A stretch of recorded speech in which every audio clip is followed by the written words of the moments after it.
Je le disais tantôt, Marcel Gbetoro reçoit sur ce plateau de Monde agricole Karim Kekere. Il est animateur de réseau et entrepreneur agricole pour parler du développement de l'agrobusiness au Bénin, le rôle des startups. Mais d'abord, nous allons suivre ce reportage qu'elle a réalisé elle-même sur les opportunités agroalimentaires. À tout de suite. Les entrepreneurs agroalimentaires, ils répondent à un problème, à un besoin de la population en parlant des pertes post-récolte. L'agrobusiness, un ensemble d'activités économiques de production, de transformation et de commercialisation des produits agricoles. Fortement mécanisée de nos jours, l'industrie agroalimentaire fait face à certains défis, mais de nombreuses opportunités sont à saisir. L'agroalimentaire, c'est très vaste. Ce qui est sûr, l'homme doit manger. Et quand on dit agroalimentaire, ça apporte directement un regard sur la consommation de nos denrées. En entreprenant, je crée de l'emploi, je crée de la richesse et je m'autosuffis. Donc c'est un partenariat en fait entre l'État et l'entrepreneur. L'entrepreneur crée de la richesse, il peut engager d'autres jeunes comme lui qui vont travailler avec lui dans son entreprise et tout ça contribue bien sûr au développement de l'économie nationale. Mais face à ce défi de contribuer au développement de l'économie nationale, le travail à faire est bien lourd. Pour certains produits, l'accessibilité du produit, parce qu'il y a des produits qui sont saisonniers. Donc les transformer, ça représente un gros challenge pour le promoteur. Et il y a aussi le volet financier. Il est vrai qu'on dit souvent qu'il faut entreprendre à 0 francs, mais le 0 francs dont on parle, c'est en fait l'existant. Et quand vous épuisez l'existant, vous êtes obligé d'aller vers des sources de financement qui ne sont pas vraiment pléthores au pays. Le volet, c'est l'information.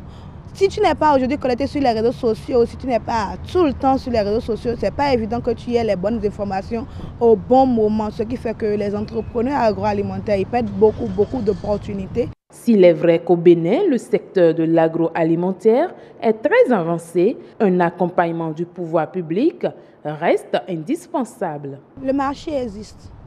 Mais c'est intégrer le marché qui est compliqué. Si déjà nos chefs d'État, nos dirigeants peuvent imposer déjà les produits locaux dans les différents ministères et autres, je trouve que c'est déjà une belle avancée pour promouvoir l'entrepreneuriat agroalimentaire au Bénin. Développer l'agrobusiness pour la réduction du taux de chômage est donc chose souhaitable.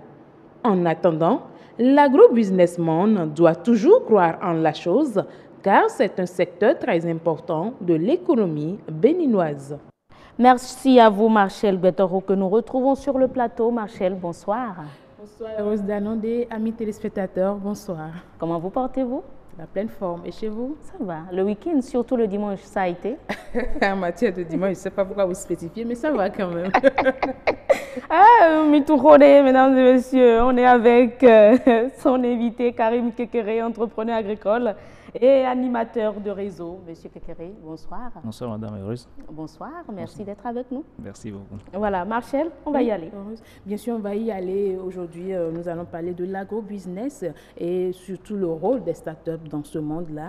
Mais vous êtes d'accord avec moi qu'on ne peut pas parler aujourd'hui du développement du monde agricole sans pour autant faire un clin d'œil à l'agrobusiness. Et l'agrobusiness, c'est l'ensemble de la production, de la transformation et de la commercialisation. Mais comment faciliter aujourd'hui le marché de consommation, de commercialisation des produits agroalimentaires?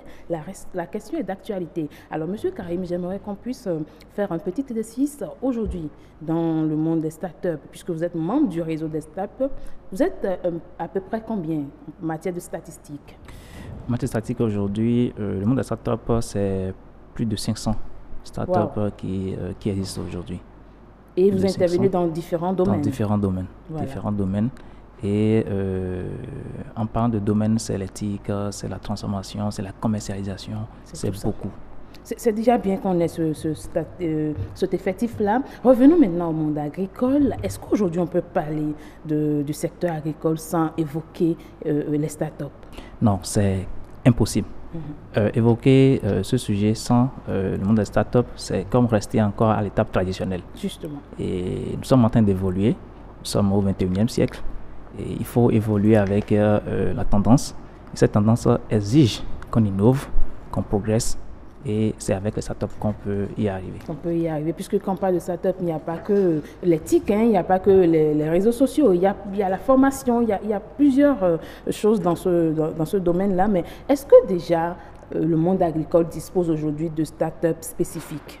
Oui, bien sûr. Je voudrais déjà qu'on essaie d'identifier en quelque sorte les startups qui existent aujourd'hui, au-delà de la production.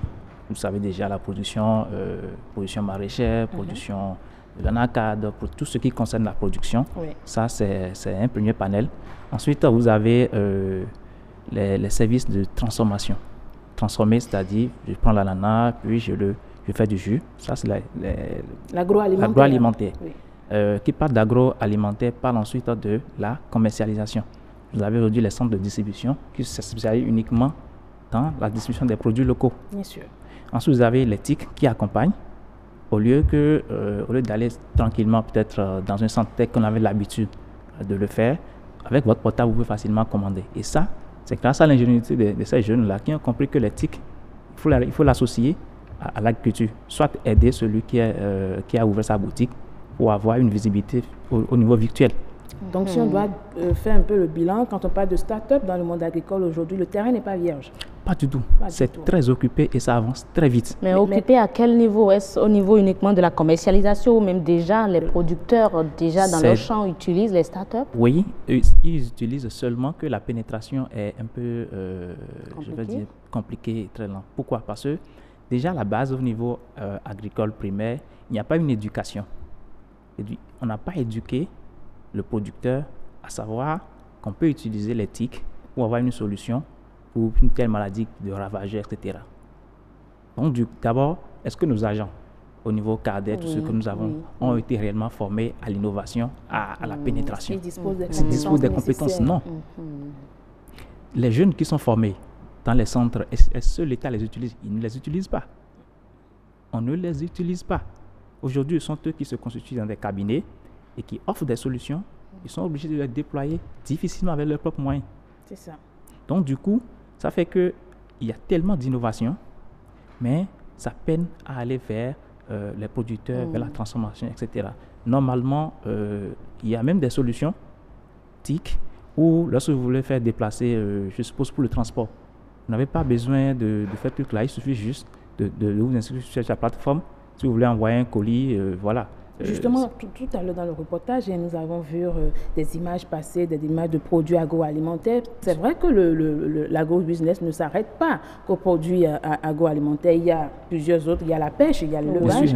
Mais quel devait être normalement le rôle des startups? C'est-à-dire que doivent faire normalement les startups pour accompagner la commercialisation de tous ces produits une fois transformés? Parce qu'il ne sert à rien de produire pour que la commercialisation soit difficile ou qu'il n'y ait pas le marché.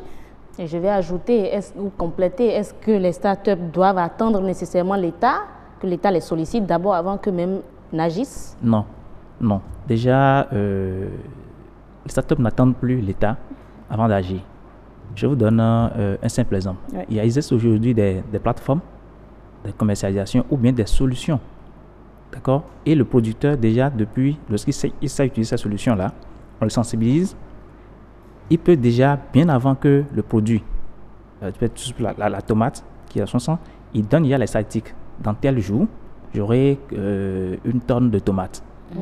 Et celui qui est dans la transformation de la tomate, qui s'inscrit également sur la même plateforme, c'est que peut-être dans l'OCOSA, il y a tel producteur qui est à tel lieu et ils intègrent des solutions de géolocalisation.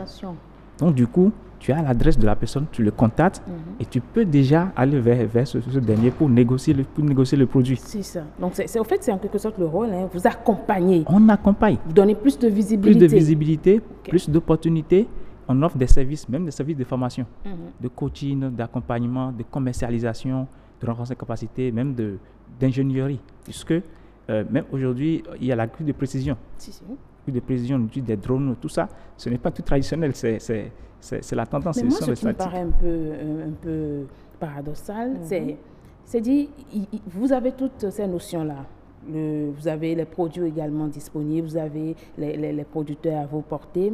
Qu'est-ce qui ne marche pas? Parce que par exemple au Nigeria à côté, l'importation du riz est interdit. Nous sommes d'accord. Vous êtes obligé de consommer le riz local.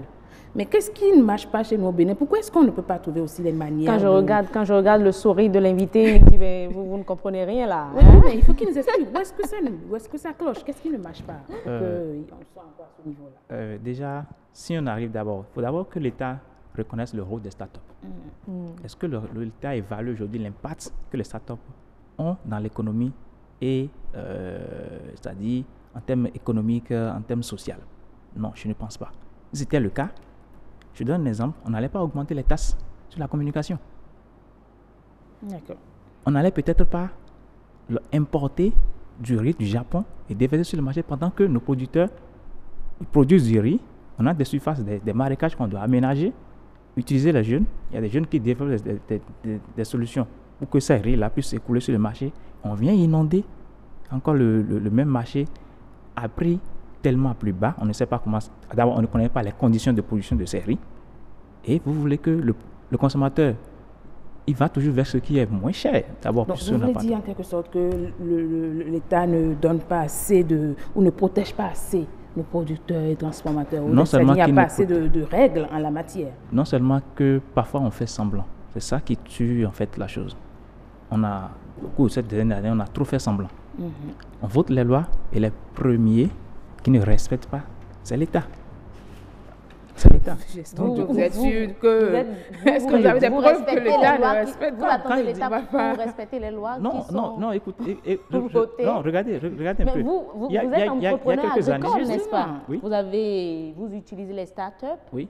Ok, ça c'est déjà un bon exemple à suivre. Oui, je vais vous donner un autre exemple. L'exemple peut-être le jeudi prochain parce que le temps est vraiment parti. Je rappelle que nous avons parlé quand même du rôle des startups aujourd'hui. On ne peut pas penser à un monde agricole développé sans qu'on ait à travailler en synergie, c'est-à-dire que les acteurs du monde agricole et les membres du secteur des startups. Jeudi, on va pousser, oui, n'est-ce pas? Merci. Permettez-moi de remercier l'invité et de nous garantir qu'il sera là. Bien sûr, jeudi prochain. On va continuer le sujet. N'est-ce pas? Merci bien. Merci à vous, Monsieur Kekere Karim. Vous êtes un jeune entrepreneur agricole. Merci bien.